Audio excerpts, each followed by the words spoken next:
I'm Max Dalton, and in this video, I'll show you how to cancel your Crunchyroll Premium free trial. If you've decided that Crunchyroll Premium isn't for you, or you simply want to avoid being charged once the trial period ends, it's important to know how to cancel your subscription in time. By canceling your Crunchyroll Premium free trial, you can explore other options without incurring any cost and ensure that you're only paying for services you truly enjoy and use.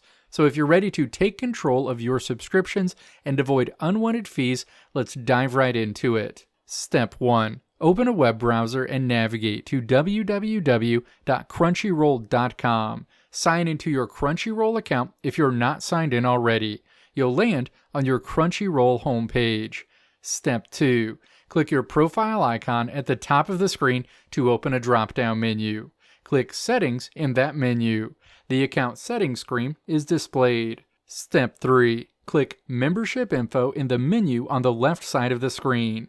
Details about your Crunchyroll subscription are shown on the right side of the screen. Step 4. Click Cancel Subscription.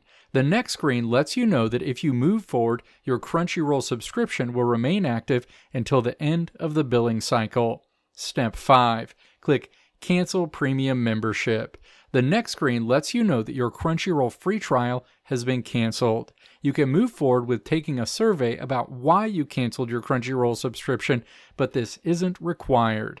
Now, whenever you navigate back to the membership info section, you'll see confirmation that your Crunchyroll subscription was canceled and how long you'll have to access the service through. Let me know if this video helped you out in the comments below. If you liked what you saw here, click the video links on the right side of the screen to check out another video.